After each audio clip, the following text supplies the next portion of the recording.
Welcome to Missions Life, where we share resources and encouragement for current missionaries, future missionaries, and those praying for missionaries. Missions can be hard, and we want to help you face the challenges of life, leadership, and ministry. We want your life to bear fruit for the gospel wherever you are. I'm Kyle Ferran, here with my co-host and wife, Heather. Today on the podcast, we have with us Dr. Keith Webb, and Keith is a professional certified coach, an author, and a speaker specializing in leadership development. He founded and leads Creative Results Management, a global training organization focused on equipping Christian leaders to multiply their impact. For 20 years, Keith lived in Japan, Indonesia, and Singapore, where he created the coach model and several International Coaching Federation-approved coaching training programs. He's the author of the Coach Model for Christian Leaders. Keith lives in Washington State. And Keith, welcome to the Missions Life podcast. I've been looking forward to our conversation about coaching and missions. Well, thank you. It's good to be with you, Kyle and Heather. Now, I first actually came across the Coach Model when we were living in Tanzania, and someone actually gave me one of the bookmarks. Actually, I think it was probably a photocopied version of one of your bookmarks, but Okay. and it had the coaching questions you had on it. And I immediately got online and bought the book, started reading it. And then a few weeks later, someone told me about one of the trainings that was going on. Wow. I was like, I didn't know there was a training for this too. So signed up for that, got involved in it. And the training was, light years more than the book. I was able to get so much more out of it and apply it so much more after going through the training. And honestly, Heather could vouch for this as well, that this has been the most valuable training that I've been able to get as a leader. It has impacted. And as a husband, but we'll talk about that later. That's good to hear. I always like it with a wife's testimony, It really has impacted every part of my life and leadership. And so really just thank you so much for your work on that and for taking the time to develop it and share it with others. Well, thank you. It's so good to hear. And thanks for sharing how you connected originally. Yeah. Pirated bookmark there, I guess. Still worked. Well, before we dive into the questions today, could you share a little bit about your journey to missions? Yeah. So I grew up in a Christian church and, coming through high school and so on, wondering what it is I'm going to do with my life, right? And thinking about that. And at the time I had various different ideas, but there was a guy discipling me when I was in high school. I was in his group, and he was maybe 10 years older, and he was connected to Cru, which is the old Campus Crusade for Christ. And he was taking college kids. I was high school, and he was high school staff. So he was taking college kids to Japan for a summer project, they called it. And it was basically you just go there and you're sharing or getting to know Japanese students, speaking English with them, just getting to know them, and then sharing the gospel as you have a chance. And I did that summer. And I was so amazed at particularly the fact that Japanese had zero idea of who Jesus was. They didn't know Jesus from Paul Bunyan. I mean, what do you know about Paul Bunyan? It's like, was that actually modeled after a historical person? We don't know, right? That's how they are with Jesus. They have no idea. It's just this vague figure here. And yet the friends around me in the US, when I would try and share, they'd get mad and, don't want to hear and don't push that on me and all this. And yeah, Japanese were really interested in hearing, understanding about Jesus and so on. And even though they weren't coming to faith, they were interested and had no opportunity to hear before. Well, the logical brain in me and then the Indiana Jones adventurer in me said, wow, Japan would be a great place to start off after college there. So that's what got me going in missions. That's good. It's interesting how God brings each of us in different pathways into that and uses us accordingly. Yeah, exactly. I mean, so today we're going to be talking about coaching, which Kyle mentioned quite a few times during the introduction. But before we get started, could you define coaching for us? Because I know there's a few definitions floating around out there. Yeah, well, I have one, and I don't know how much it's going to distinguish it from other helping things, which we could do next. But mine is that um, coaching is an ongoing conversation that empowers a person or group to fully live out what God has called them to do. And so fully live out and ongoing conversation. I mean, those are some of the the operative pieces in there, and it really comes down to the how. How do we do that? And coaching is much different than some of the other helping functions out there, like lay counseling or mentoring and so on, in the sense that coaching doesn't provide answers. It provides powerful, reflective questions to help people think about it. And for me, it has to do with drawing out what the Holy Spirit has put in other people, rather than being the conduit of the Holy Spirit to tell people what God's telling them, right? Right, which exactly. is what I want to do. I want to tell you how God's leading you, and he's telling me and I'm telling you, that type that feels better. But Mm. it's about asking questions, asking reflective questions, and then waiting. And in that waiting is listening. And in that listening, it causes people to have to process. And often people don't stop long enough and be still long enough to actually hear what God might be saying to them. And so Mm. that's what the coaching process is about. That's good. It's a little bit different than coaching a little league team. This is taking it to a Much. different level of or different angle on coaching there to using those questions. So, in looking back at your journey, what led you into your focus on coaching? What made it important Yeah, where was to? the jump from, sharing the gospel in Japan to coaching ministry?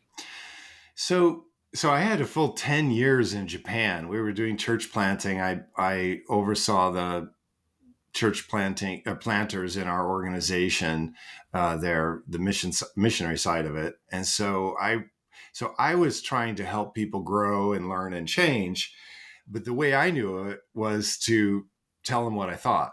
So otherwise known as teaching or mentoring or advising. And there's good parts of that. We need to do that with people. People need training. I lead trainings, but we don't need it all the time. Sometimes you know what to do, but you're not willing to do it, or you don't think you can do it. And we've got to sort around inside you to figure out what's going on to help you be able to accomplish what you're trying to accomplish. And so for me, that let's call it a directive style of leadership or an advising style of leadership, it just wasn't that productive in my Japan years. Well, we moved to Indonesia, and after Japan, we moved down to Indonesia, and I'm working with younger than me. So by then I'm late 30s.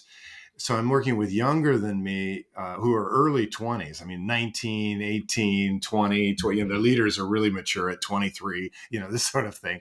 And they're working in a dangerous setting because they're Christian background people. They're Indonesians from Christian tribes. I mean, there's so many people groups in Indonesia, and they're Christian background people working in Muslim areas, and that's that is an ongoing tension that had that exploded while we were there. We were there during 9/11, and so all the Al Qaeda, Southeast Asia Al Qaeda stuff was happening outside our town. It Wow. was where they had their training bases and secret, things like this. It was very much near, and as Americans, we were threatened and so on.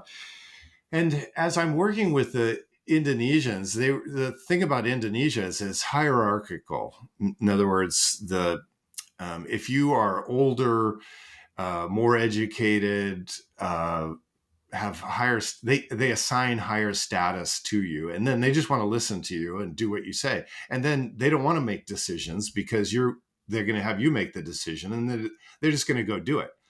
wow, this seems like a dream to me. I'm like, this is great. Finally, somebody who will listen to me, somebody who will do, go off and do the things that I'm suggesting, instead of just giving me grief about it. And don't tell me what to do. You're not the boss of, this kind of thing that I was getting in Japan. And so I think this is great. But I felt like the Lord told me early on in my time working with them that my advice is going to get one of these people killed or beaten or thrown out of the villages they worked in. And that kind of stuff happened while we were there and then since we were there. And I realized that what I needed to do was not tell them what I thought or what I thought God might be saying to them. What I needed to do was draw out what the Holy Spirit was saying to them. And I didn't have that discernment process.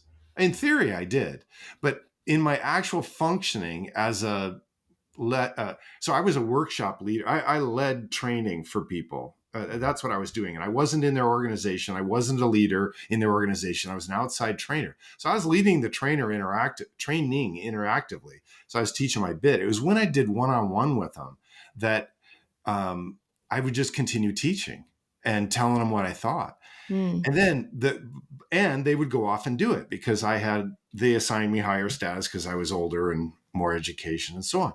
So what I realized was I needed to find a different way of working with people that had to do with drawing out. And so you can't see my hands on the podcast, but putting in is from me to you. That's put in. We put in with advising, teaching, preaching. Mentoring is often a lot of putting in, right? There's nothing wrong with that, unless that's all you can do. Because the other end of the scale is the drawing out, and that's where you're pulling out from somebody.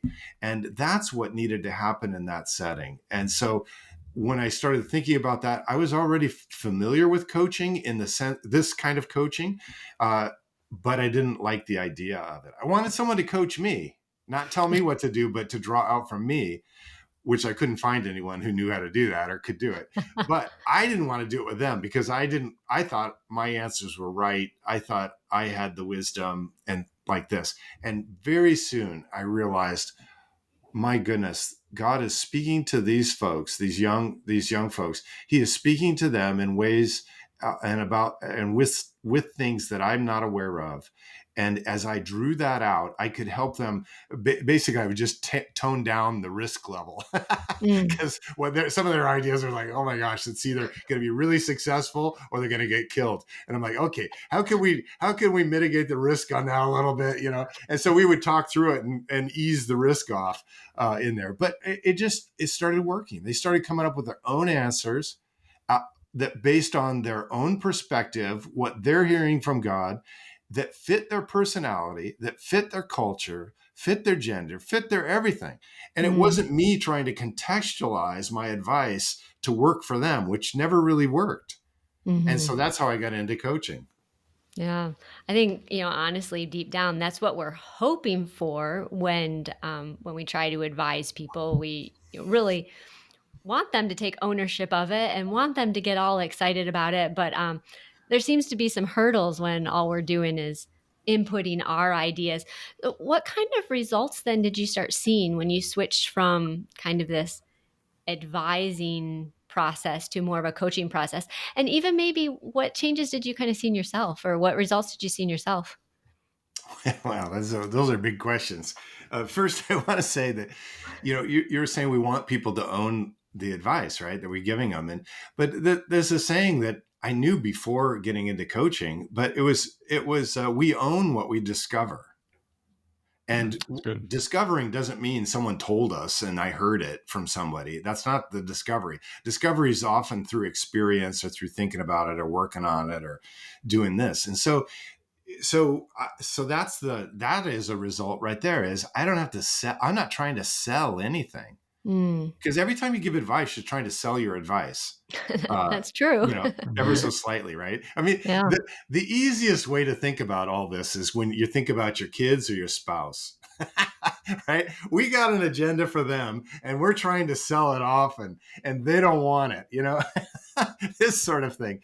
And so when you just quit selling when you just start listening, when you start asking them and helping them reflect, they start coming up with their own answers. And then whether those answers are your answers or not, they are often committed to them because it's their idea. They own what they discover. And so when they start to do it, there's greater commitment.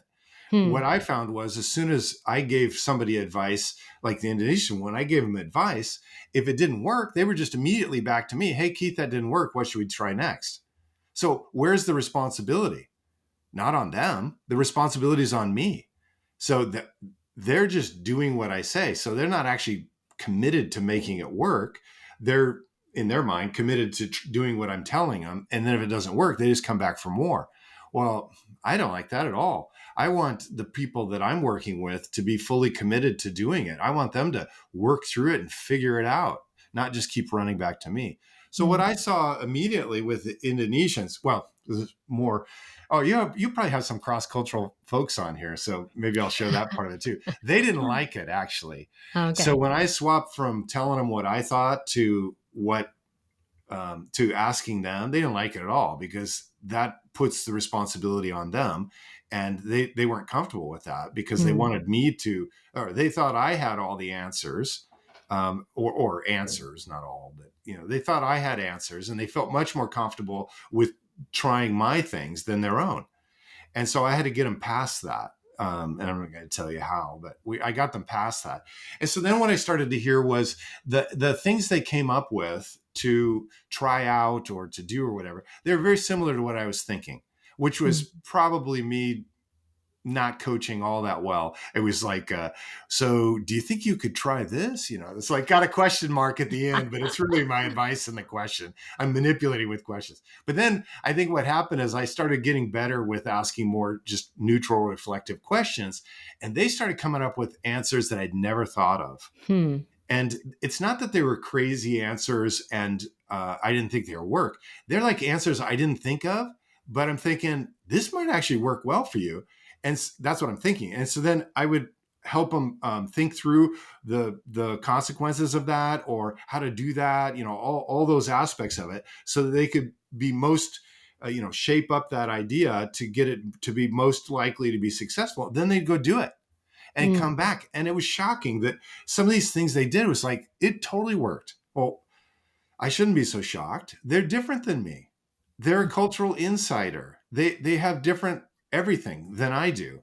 And so they came up with an answer that fit them, and it didn't fit me. So that's why I didn't think of it. But once I see them do it, it's fantastic. And that's when I realized, wow, this is really works well. And that's what I see. So that was 20 years ago. And I continuously see this. And this is what keeps me in check from telling everybody what I think they should do, is because I've seen so many people discover it and figure it out through a reflective conversation process. They often can't do it on their own. That's why they're coming to you. And so help them discover some different answers, discover some blockage they might have inside them, some competing values, for example, that are getting in the way, or some beliefs about themselves, or, that, I could never do such a thing. And you help them talk through it, and they realize they could do it. And then suddenly they are doing it, these sorts of things. And I just realized that that's where change is, because really, when it comes down to it, we're trying to help people make changes. We're trying to help people make positive changes in their lives. And it's hard. It's hard for them to make the change. And of course, it's hard for us to dictate a change. So so seeing those changes happen again and again and again in surprising ways, that's results that I'm seeing.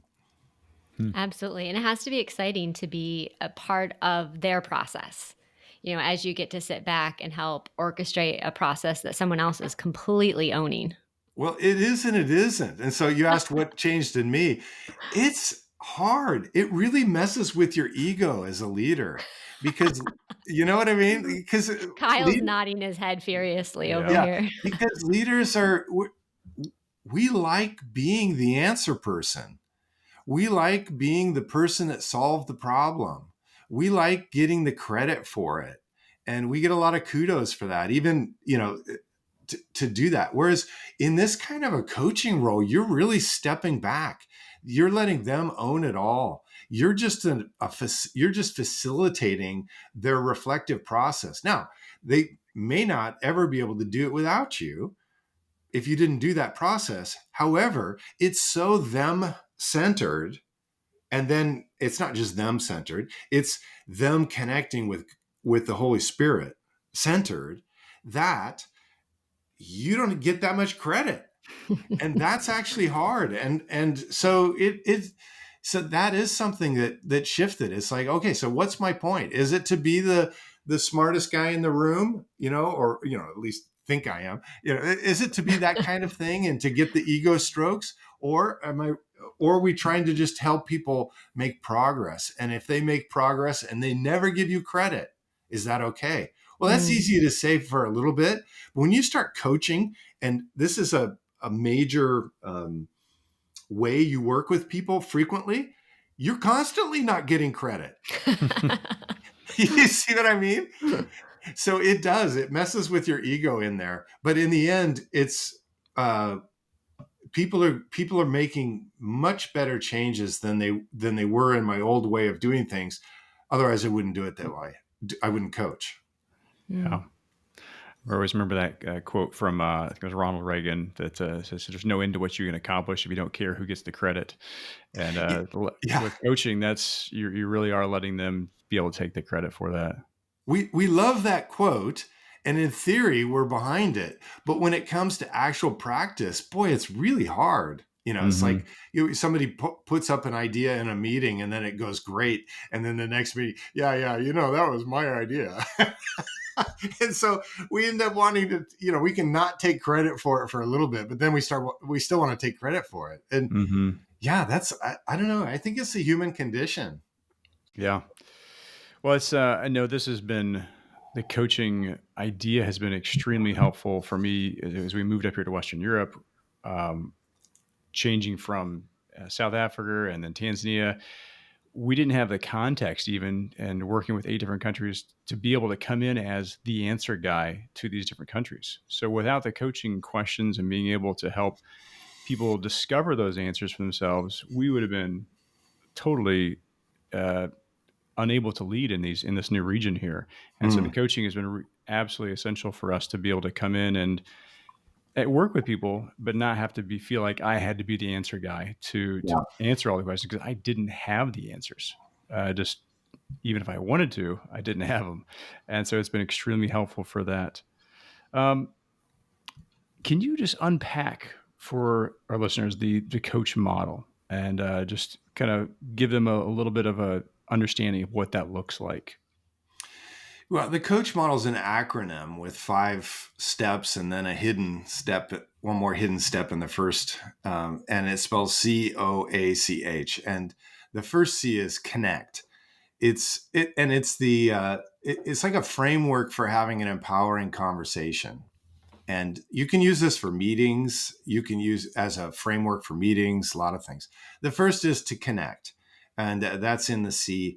And you're connecting with the person, finding out how they are, what's how they're coming to your conversation that day, and lots of different things on that. And it could be very short like that. And then the next step, though, is O, and that's for outcome. And it's, what's the agenda of our meeting? What is it we're trying to accomplish here? And what do you want from this conversation? And this is the biggest thing, I think, that separates professional coaching from so many helping functions.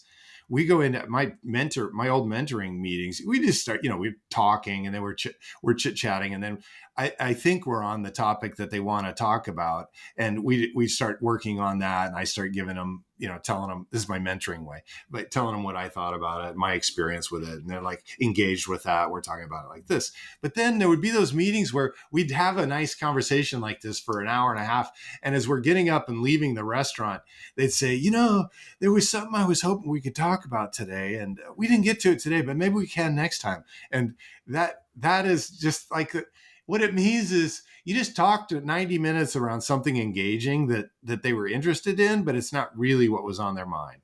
It's not really what was on their heart. And so Yeah. outcome is about finding out up front what it is that they want to work on, talk about, reflect on, and then what part of that. And Yeah. it's a super big, powerful step. And if you start doing this in conversations, it makes a huge difference. Meetings makes a huge difference. Yeah, So I'd probably come back to that intentionality that you talked about in your definition there. yeah, exactly. Intentionality. It is. It's an intentional conversation. My wife Lori calls it. It's the difference between a coaching conversation is not a coffee conversation. A coffee conversation, you sit down and you chit chat, and it's pretty 50-50. You know, the other person shares, and then you share, and you might ask a question, they answer, and then they might ask you, what about you? And then and you go back and forth. It's like 50-50, and it's sharing like this. Coaching conversation is not like that. It's more 80-20, with you as the coach having the 20. And that 20 is made up of almost all questions. You don't have time to tell your story and your advice on that. You're just on listening.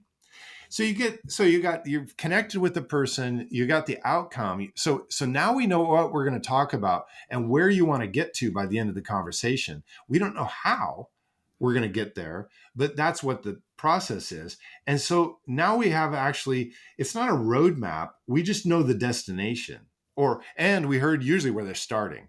We heard where they're starting and where they kind of want to get to. So then A is awareness. And awareness is just continued reflection on what you're talking about. Because during outcome, you're also finding out all kinds of things about where they're wanting to be, how they're feeling about it, where they're stuck. And then you go into awareness, you start exploring it in many different ways. And then if it's an hour conversation, that awareness might be 30 minutes of the conversation. Whereas the first connect is 5 and maybe 10 at the most, and outcomes another 5 or 10, and then 30 minutes exploring. And then you get to the second C, which is course. Course is actions, course of actions, or course of further reflection. So it's the line of, hey, let's say I'm talking with Heather. Hey, Heather, I know we haven't solved everything in what you wanted to work on today, but how would you like to take that forward from here?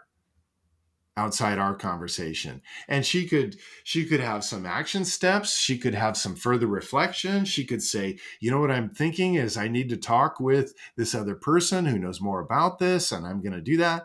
And then I might come back and help her sharpen that up. I say, so what is it you want to find out from that person? What do you want to ask them? What are you hoping to learn? Helping her kind of get her learning plan going. And that's what course is about. And then finally, it's highlights. H for highlights. And highlights it's not a review. It's more of it's more of asking them what insights they're taking away from this conversation. And often those insights haven't been said yet. They're actually connecting things that they haven't talked about yet when you give them a chance at the end. Okay. And then they go out and they do their action steps and come back, and during that connect, this is where the hidden one more step is in the C and connect right at the beginning, is to ask about follow up on action steps. So as you met with that person, Heather, what'd you learn? What'd you gain from that? And then where does that take you? And then as you did that action step, what did you gain from that?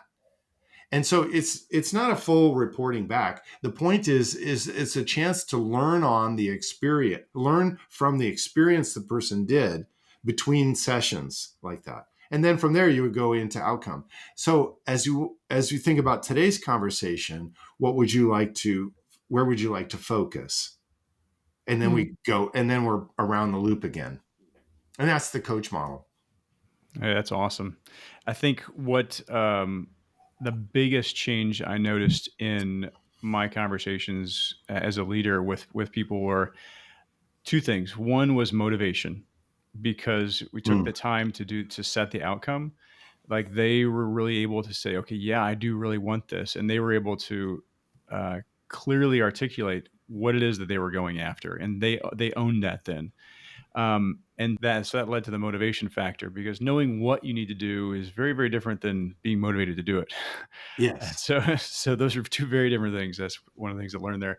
The other one was that they owned the steps. They owned what the steps they were going to make, because they were part of that formulation. Whereas before, in my purely mentoring model of giving advice and talking to people, it was my plan. It wasn't their plan.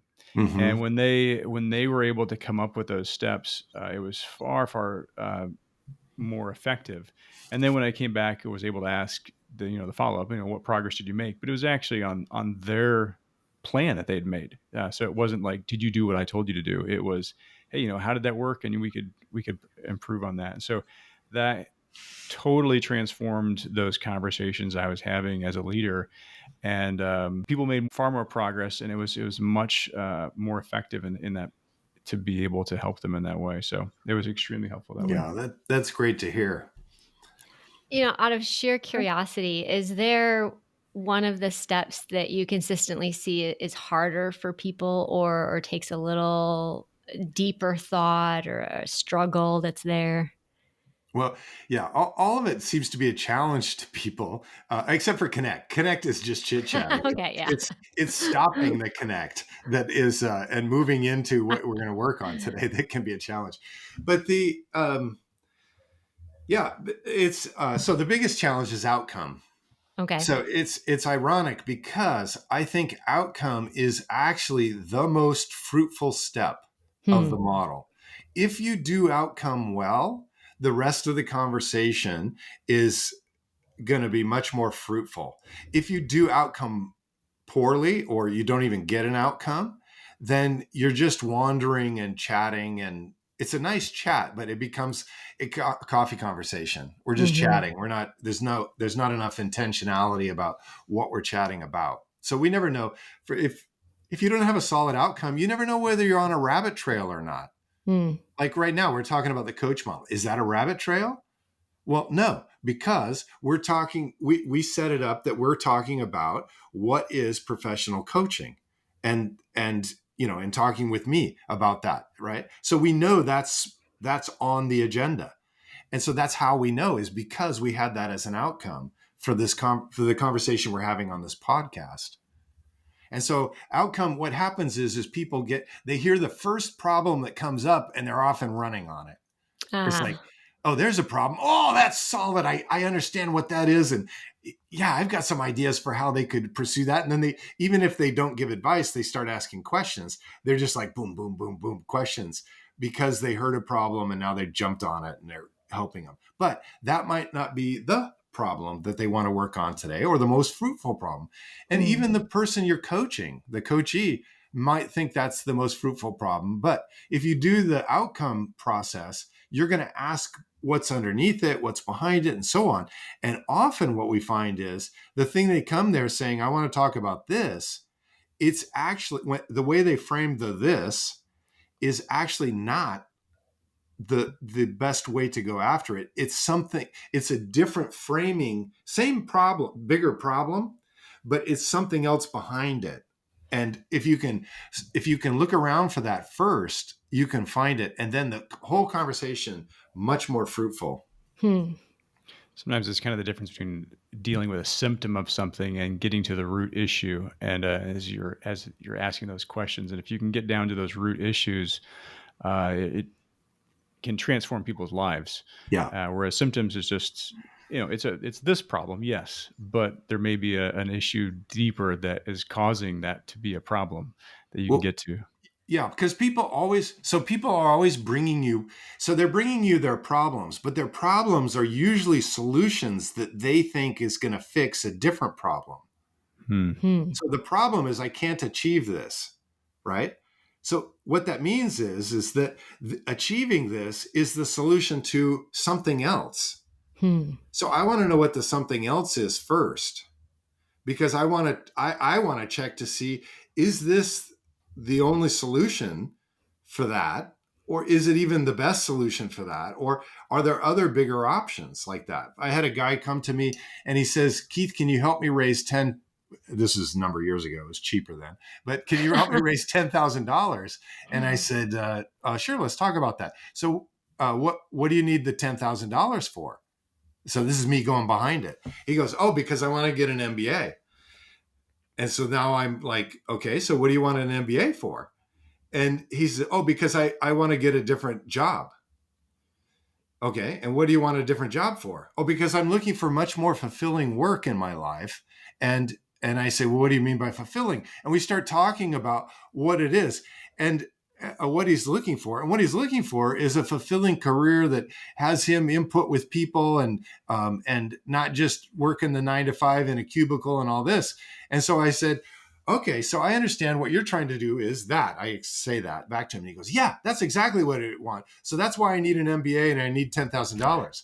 And I said, would you be open to exploring other ways to transition into a fulfilling career like that, like you described, that doesn't require $10,000 and 2 years of post-education to get to? He goes, I suppose, but I can't think of that way. I said, well, that's what we would do together, is to think about that. And then if we come back around to got to get an MBA, then let's work on that. He goes, okay. Well, end of the story is 3 sessions later, he was off and running on pursuing a new career path that exactly fit his thing without an MBA and without raising $10,000. That's maybe a dramatic example of looking behind it, but that's often the case, and that's why outcome makes so much sense. Because if we spent our coaching time straight on his $10,000 and then getting into a good MBA school, he might actually not be wired to do an MBA. He might not actually be wired to go back to school like that, and so on. And then those would be things we'd be coaching on, right? You see how we'd be struggling against it the whole way. Even though I'm coaching him about what he wants. Right. So this is there's the art and the science to coaching, and this is part of the art of it. Yeah, it's a great example there. Yeah, Kyle and I have really enjoyed taking your training and have found it so helpful, like Kyle has said, in our line of work. But we've also seen how we've benefited using it in our regular lives, with our kids, with, each other. Just the other day, or maybe a couple of weeks ago, I was chatting with one of the girls. They had called and said something along the lines of, hey, Mom, I need your advice on this, and knowing the situation in my head, I had a few really good things that I could give them and a few things I wanted to be like, and don't do this. Yes. But, I had to take a pause and think, I'm trying to raise adult children that think on their own and really want to own their next steps. And so I was able to take a pause. I'm trying to congratulate myself right now because I'm not very good at that sometimes. Yeah. But take a pause and just ask, well, what ideas do you have? And oh my goodness, the ideas were amazing. Spot on. And it gave the opportunity to be like, hey, let's chat about those. Which one do you want to chat about? Let's get doing this. And it felt right. It felt like a really good dialogue with my child. Now, granted, there's times, in parenting where you just say no and stuff. And I think we're going to talk about that in a bit, about how we can infuse coaching. But what are some ways that you see it useful just across the board, not in a professional sense? Well, your story is fantastic. I love to hear that. Even though they tempted you with the word, Mom, I want your advice. It's like, she said she wanted my advice, but then when I gave it, she gets mad at me. Mom, right. I'm not going to do that. You start getting that. Depends on the age of the adult kid, but it's like, yeah, we got that. Your story. I love your story because we get sucked in when somebody says, I want your advice. Well, that's because that's how they think it has to work.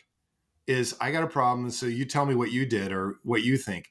And there's other ways to make it work. And one of the other ways is what you did, Heather. You ask questions, reflect, and then you realize she's got really good ideas.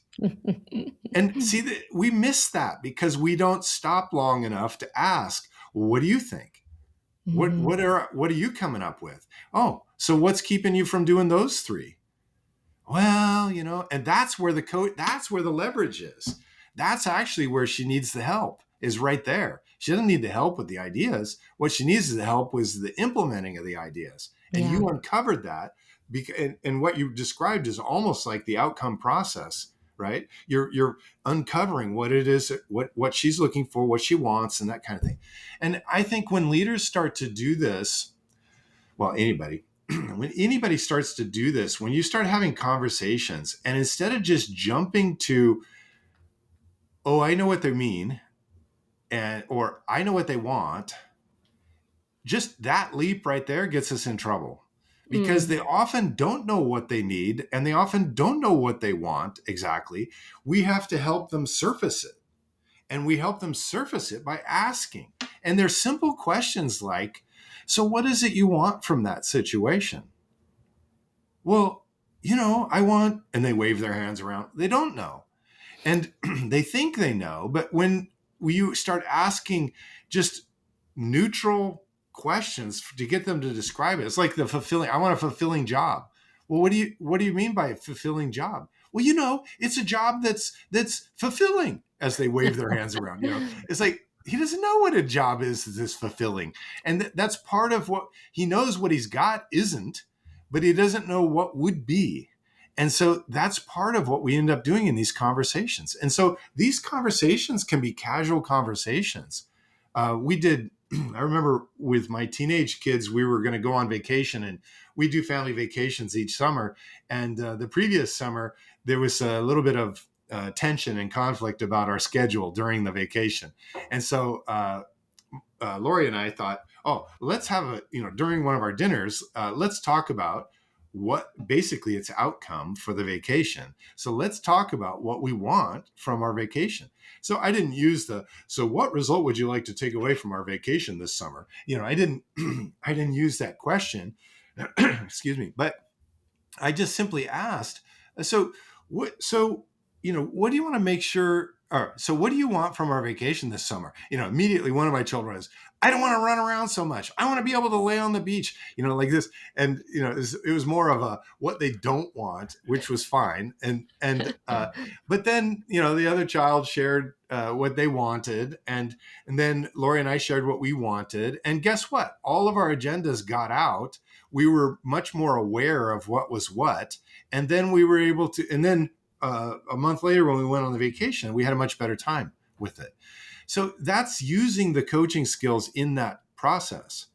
But there's just so much of it. I mean, I've had so many spouses come up, both male and female spouses come up and say, Keith, you saved our marriage. Oh, He wow. listens to me now, or she listens to me now and and asks me questions instead of just telling me everything. It's just this sort of thing. And I think when you stop with the statement versus statement at each other, and you start asking questions, they can still be fighting questions. What do you mean by that? What did you mean when you said I look fat? This is, those kind of, you can still fight with questions, but it's not quite so escalating when you fight with questions. When you fight with statements, everything escalates. It goes up, right? It gets hotter. But when you start, if you want to call it fighting with questions, when you start asking questions during a tense time, it actually stays the same tenseness or goes down. And we did this all the time with our teenage kids. And we de-escalated all kinds of things by asking more neutral questions and hearing from them. And what we'd hear is not just the dumb thing they're wanting to do that we're totally opposed to. We started hearing why. And we started hearing some of the subtle social things that they were trying to protect themselves against, and the social pressures. All of a sudden, our empathy starts going up, even though we're never going to say yes to the thing they wanting to do. Our empathy goes up because we realize why they're wanting to do it, and the why is actually a good why in that. And so, when these coaching skills of listening, asking reflective questions, waiting, not inserting yourself, when that starts getting into you, it really starts coming out in so many different ways in your personal leadership as well. I noticed for us with our kids too, very similar to what you're talking about there. I went through this first when our kids were just entering high school, Mm. and it was a huge help in transitioning to moving from the telling stage of like, no, you can't do that, to dialoguing with them about things and letting them learn the process of making decisions. And that was huge for them to be able to do that. And then also, even just in our own marriage, it has not completely eliminated my advice giving, but it has. He really likes to give advice. No, let's frame it this way. He likes to fix problems for me, Yeah, you know? Yes. that's Right. his love. That's many people's love language. Mine too, Kyle. So I'm with you. Yes. So it's helped me to be able to see though that one of the best ways I can actually help solve problems is to help other people solve the problems. And so Yeah. I still feel like I'm helping by asking the questions though, because just the advice giving is not helpful in those situations. So it's been very helpful in that sense to just use it like you were saying though. You change the questions a bit. You don't use the exact same questions you'd use in maybe a professional coaching setting in with your teenagers or your wife, but you're still asking those questions to help them and to allow them that opportunity without giving the advice right off the bat. Yeah. I think what you're hitting on, Kyle, is many people don't make this transition. You have little kids, you just need to tell them what to do. When they don't do it, you pick them up and move them physically, right? Then they get older and they're too heavy to physically pick up and move, but we're still trying to just tell them what to do. Yeah. And many parents don't make that transition in the teenage years, and it causes lots of tension. I'm not saying the parent is the sole cause of it.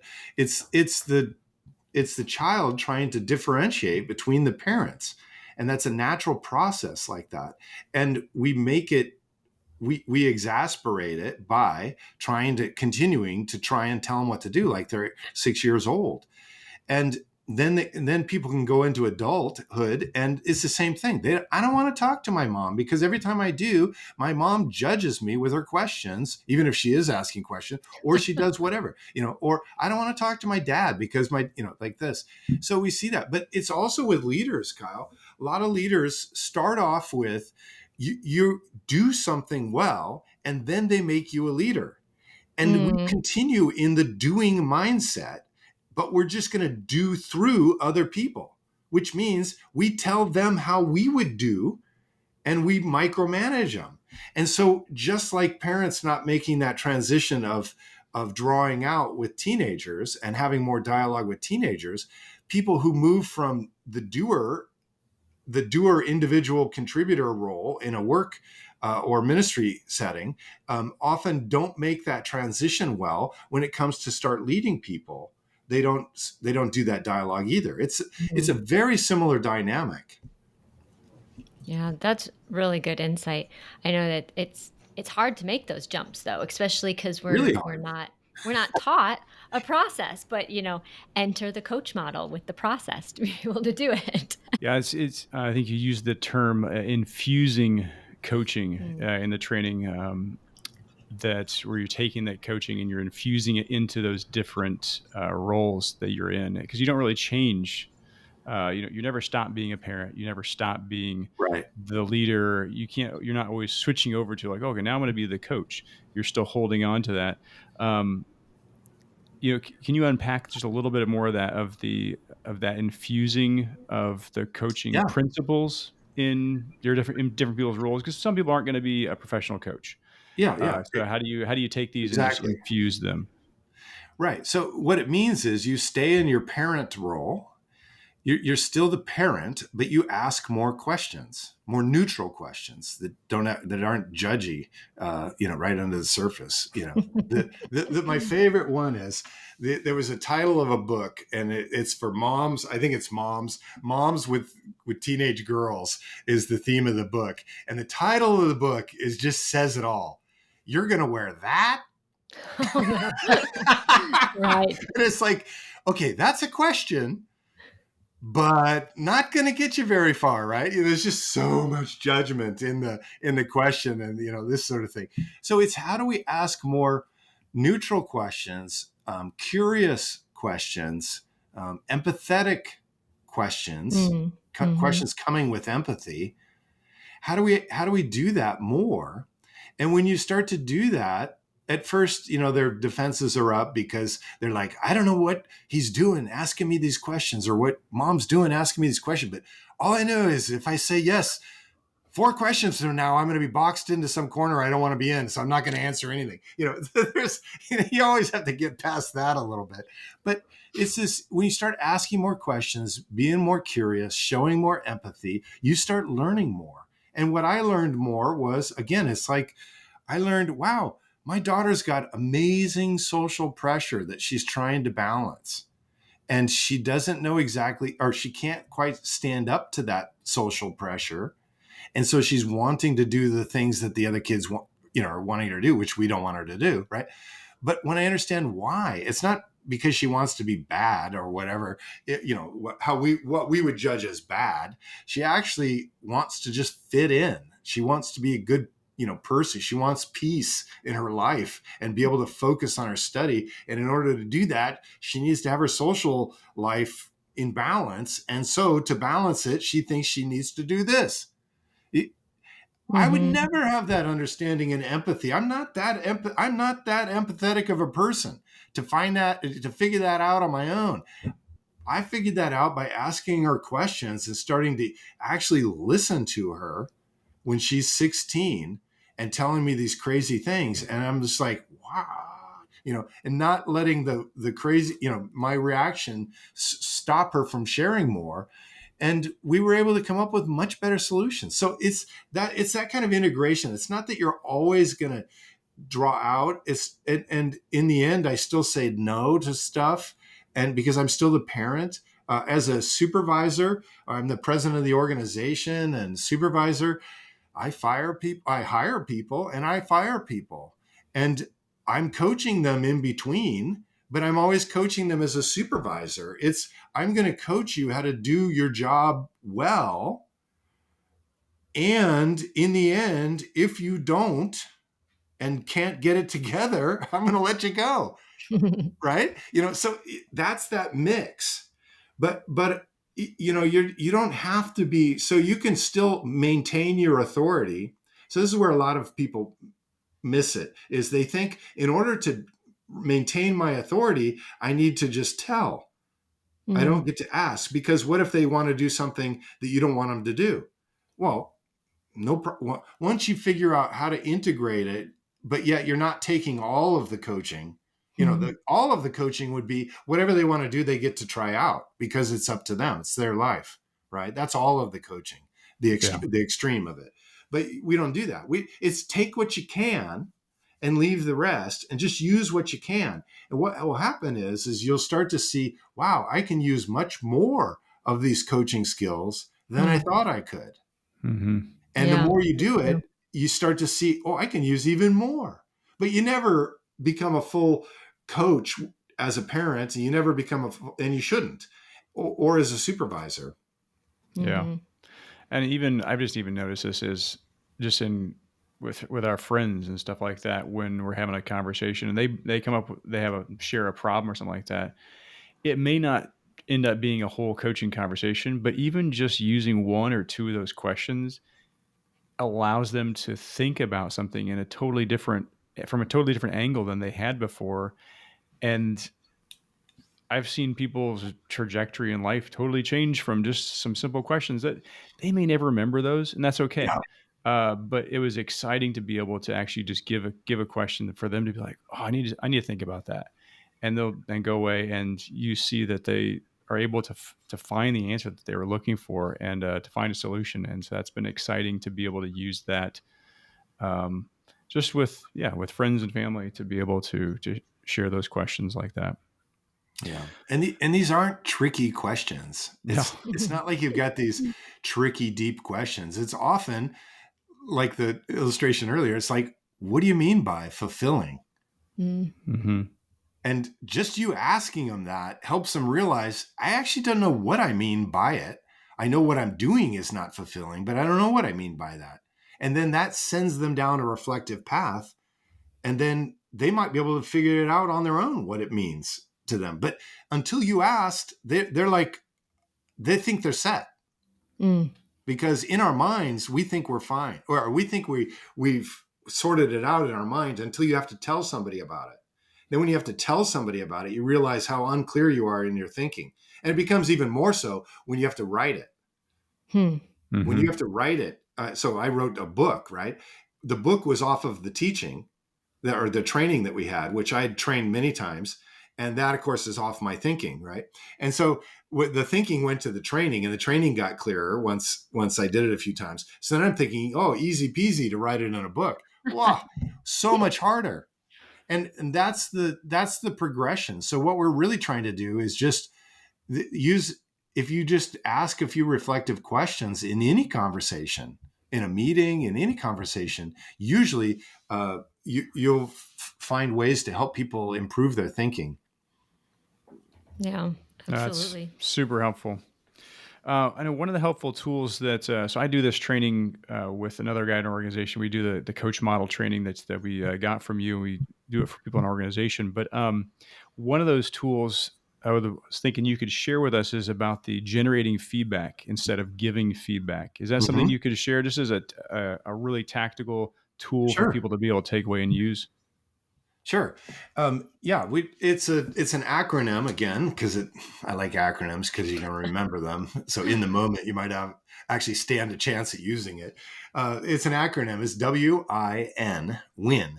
And it's got 3 questions make up they're like bookmarks. They're the 3 pillars, let's call it, of the conversation. And it's for debriefing something. So for example, Heather, I don't know if have you talked, but let's use Heather's situation, talking with her daughter, her adult daughter, who's wanted advice, right? And Heather listened and asked a few questions instead and got the daughter's advice out. So after that conversation, if that was something that Heather was working on growing in, and it was something that she and I were talking about, we could debrief that conversation. And how we debrief it is use the WIN model. Rather than me give her feedback on what she did, I'm going to generate feedback. I'm going to draw out feedback. So I could ask, so Heather, what did you do well in that conversation?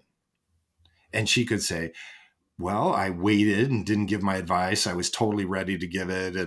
But I asked a few questions, and then I might say, so what did that do for the conversation? Well, my daughter kept talking and sharing, and I realized, wow, she knows more about what's going on than she's letting on.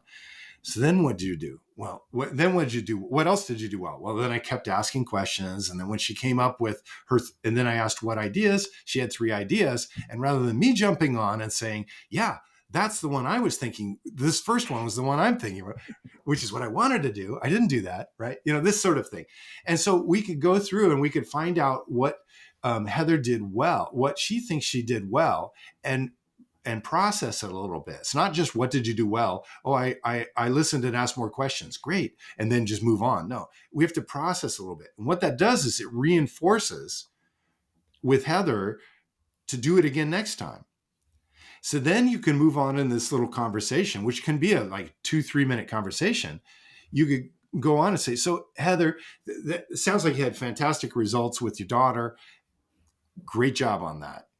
That's fantastic. So when you think about this kind of conversation coming up again with one of the girls, what could you improve? Just coming off of that conversation. You know what it can improve? And then she has something she's thinking about, or she thinks of something that she could improve for next time, right? And improve is not what you do bad. It's just improve. And I think everything could be improved. And so she comes up with her improvement, and then, so that's the I, improve. So what did you do well? That's the W. What could you improve? That's the I. And then how would you do it next time? So that's the N, next time. And sometimes they tell you right off how they do it next time. And other times they just say what it is they want to improve, and they don't say how. So then you ask about it. And basically they leave this little win conversation feeling affirmed, because they got to brag about what they did well. They got to tell you about that. You processed, you celebrated with them. Then you asked in a very curious, still celebrating voice what they could improve. And they're like, oh yeah, you know what I could do. And then very positive energy, go after that. That's the win model. And Mm. you can do this in any little conversation. I call it sneaking up. I used to sneak up on my teenagers when they had some big thing that they were doing. I would sneak up on them with this to debrief it afterwards. And it would make improvements. Like when they were hunting for jobs or internships, they were looking for internships during college. So they'd go out and do it. They'd talk to me about how to do interviews. And I said, yeah, make sure you don't talk the whole time, that you ask a few questions, right? So then they come back and we would do the win is, what'd you do well? And they would share what they did well. Yeah, I did this. I was shared what I'm looking for in work. And then we'd do a few of those. And then I'd say, what could you improve? And they would come up with the improvement, not me tell them what they need to do next. And then I'd say, how are you going to do that? And then they go off and do another interview with a different internship opportunity. And that was very positive. And when it came time to them actually finding jobs after school, well, guess what? We prepped beforehand with what they're going to do during the interview. And then we debriefed after with when, and then they would go on and do more we did this. They were happy to work with me, which made me feel good, They were happy to talk with me.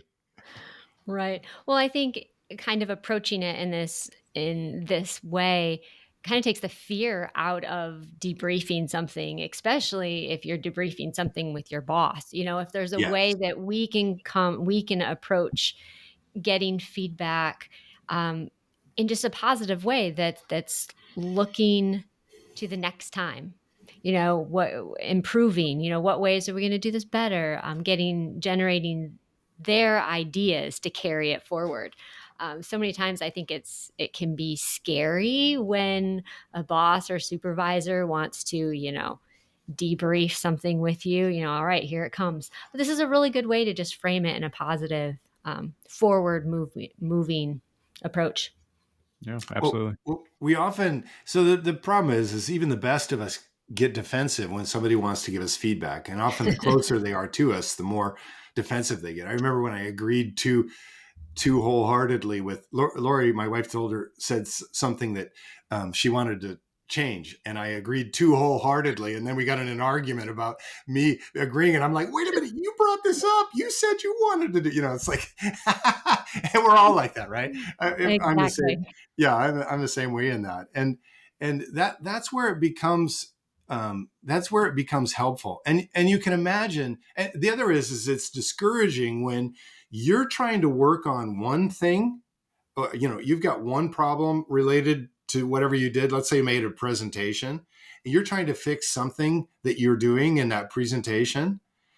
And then, and so that's what you're focused on. And then somebody gives you feedback on a different problem in your presentation afterwards. That's really discouraging. It may need to be fixed, no doubt, but it's like, that's not where I'm focused. I'm focused trying to fix this problem. Can I fix this one first?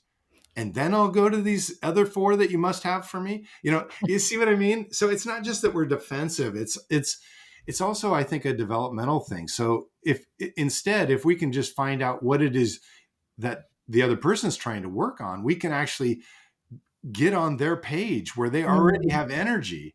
And then it feels really positive. The other is when you start doing the win with people, if you do this again and again, when you actually do need to give feedback to them and tell them something, you're going to do it in the context of this positive interactions that you've been having for months. So when you actually do say, hey, there's something else I need to make you aware of, and then you share it. Well, then even from there, it's like, so how did you experience that?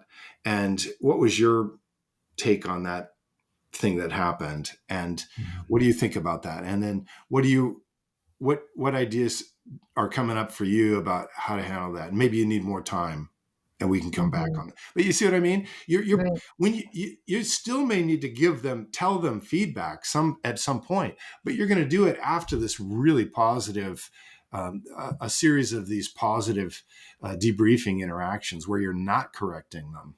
Yeah. It also creates a just kind of a an atmosphere of learning Mm. for the other person, or a mindset of growth for the other person, that you're, by asking those questions, you're kind of instilling in them that, oh, I should be growing. I should be asking myself these questions.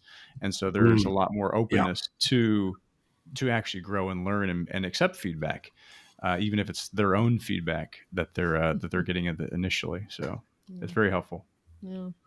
So, if someone wanted to grow in their coaching skills, what practical steps would you give them?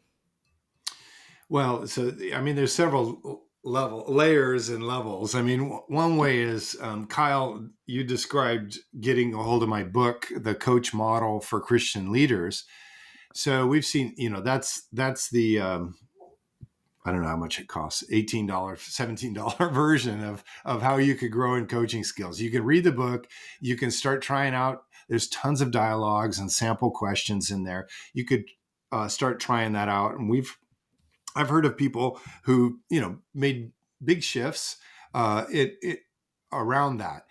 The next level is, we do have a 90-minute to kind of taste and see, that's part of our training, where we actually do practice on 3 different coaching skills, the win model being one of them, and we offer that regularly through our organization for free, and you can join something like that. The other is go to a short training. Kyle, you mentioned that you do the coaching workshop for Christian leaders. You're leading that.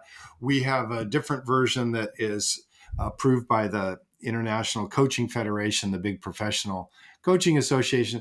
Ours is called Coaching Mastery Foundations. They're both short trainings that for a few $100s, you can join and get training. And the thing about the training is, it's not just hearing about the coaching skills or hearing about the questions you should ask. You're getting to see it demonstrated, and then you're getting to practice it. And Mm-hmm. really, when you try it out, people find it's way harder than they think it is. And then they also are surprised by, I can't believe that this person I just met, who coached me for 15 minutes in a practice, actually helped me, and yet I don't know them.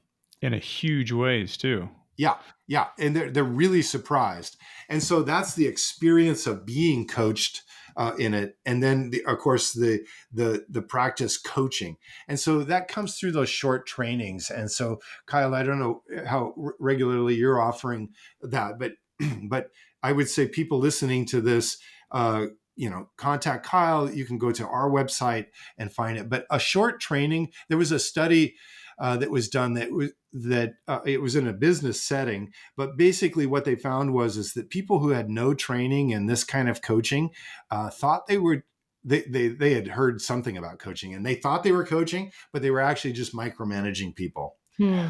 And then once they got a short training, and I can't remember how many hours it was, 10 hours or 12 hours or something like this of training. And professional coaches were rating the people before and then after, and then the participants who were being coached rated them before and after. The coach, the manager who was using coaching skills rated them before and Ouch. then after. And all the scores went up Hmm. with just a short training. They just went up huge in helpfulness of what. So I'm a big advocate of getting a short coaching training is really beneficial. You don't have to go on and get a full, 60-hour professional length coaching training. You don't have to do that, although you can, and it will exponentially increase your results. But just a short training like what you're offering and what we offer will make a huge difference for people. Yeah, and I just want to just add to that with highly recommend all those things that you've with the book, the short training, either one that you're doing. We only offer it twice a year, but you guys have a lot more of them on there, so there's a lot more options. We'll put the link in the show notes here when we get done to your website where people can find that training, and then just even if people go on to get the fuller mastery training, and then even going on beyond that, the trainings you have, like with coaching the whole person, that was completely transformative for my own life, and just learning, going through that as well. And so just the continued trainings are so helpful, but starting with something is absolutely helpful in any area of life. So thank you for sharing those things and offering those resources for people. It's so helpful for many, many different areas of whatever we're doing in life or ministry. At the Yeah. end of the podcast, we'd like to ask people a few just kind of fun, random questions. What's something you've been reading recently or listening to that you've enjoyed or found helpful? Okay. So, I mean, the first thing that comes to mind is not, I'm thinking, oh, they're probably looking for some sort of coaching or leadership book or some sort of devotional type thing. A Gentleman in Moscow. Okay. Okay. That book, and it's only 2 episodes in, so if anything happens in the other episodes, it wasn't my fault for recommending it.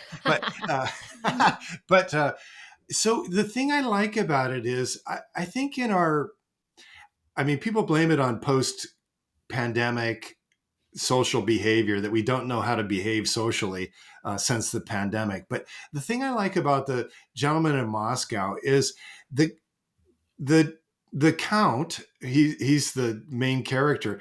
He's just so socially graceful. And the thing he's socially graceful at is making people feel good about themselves and honoring people. Hmm. His line is, "How may I be of service to you?"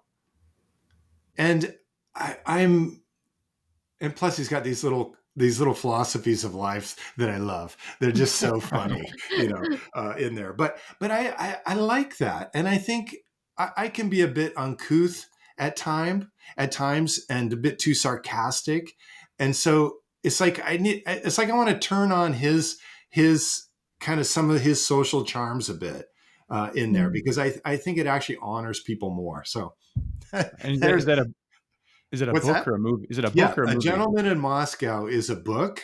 Okay. It's the other thing I love about it is it's a cross cultural type thing and spans a number of years, and so it's showing uh, and it shows how he changes and how he adapts, Hmm. and how culture around him is adapting. So there's several layers to it, but I find it completely rich, a completely rich read.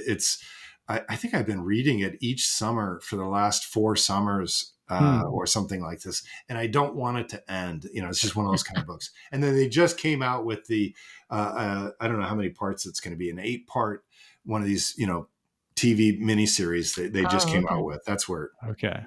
But Got they're it. only on episode 2, so I don't know. There shouldn't, according to the book, there shouldn't be anything in it too naughty. So Understand how that goes. Well, here's another question for you. I like asking this one. What activity or hobby do you like to do to stay energized or refreshed?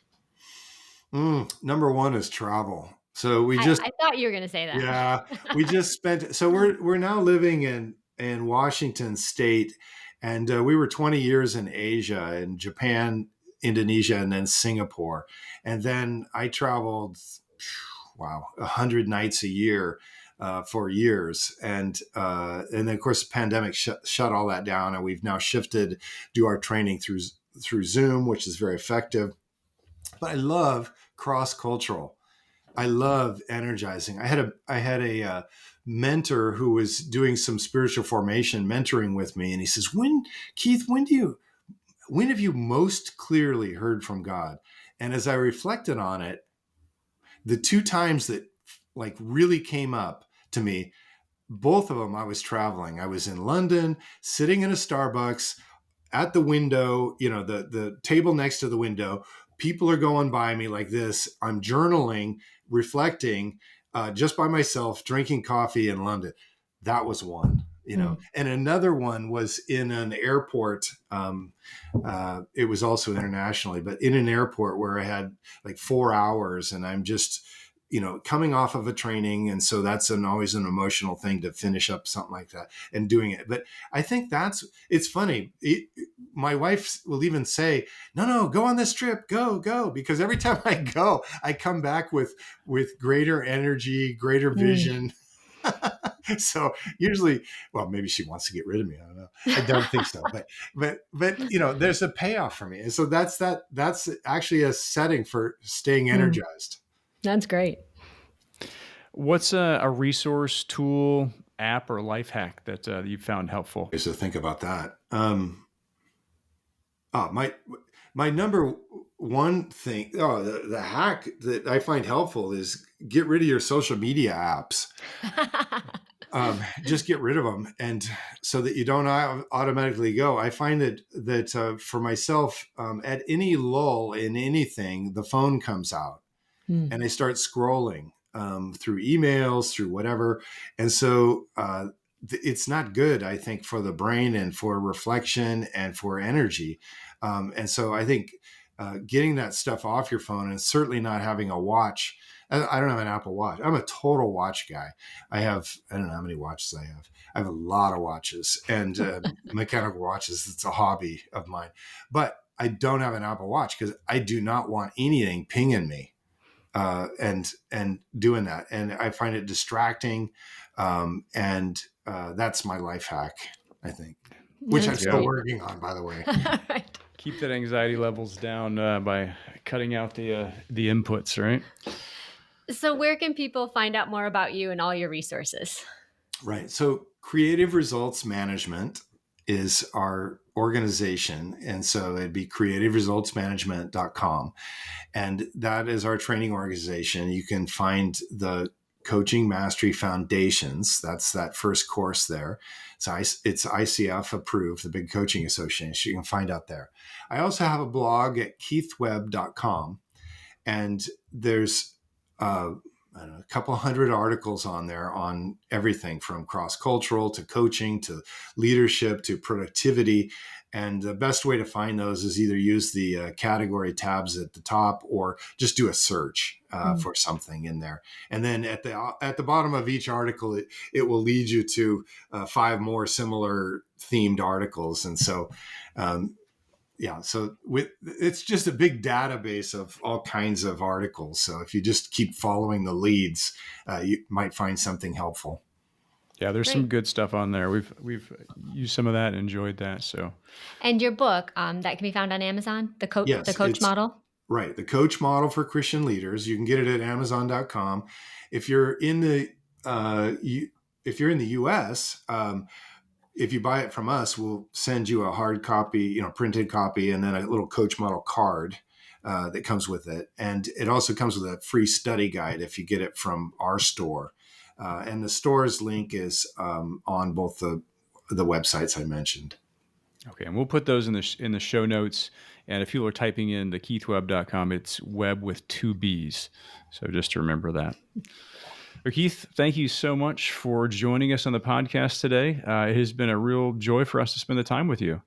Well, thank you for having me on. It's good to see you both. I'm sorry I wasn't able to see you on my recent trip to Portugal, but maybe next time. Maybe next time, yeah. We'll have to meet for Pastacia again. Yes, that's a must. Well, that's all for this show, and we want to thank you again for spending your valuable time with us today. If you enjoyed this episode, please consider taking just a moment and giving us a great review. Your review will help people find the podcast and allow these resources to encourage more people. If you took something valuable away from this episode, please share it with someone who would enjoy it. If you'd like to find the show notes, blog posts, and free resources for ministry and leadership, as well as some information on my book, Overflowing, visit kylefarran.com. That's KYLEFARRAN.com. Hope to see you soon on a future podcast.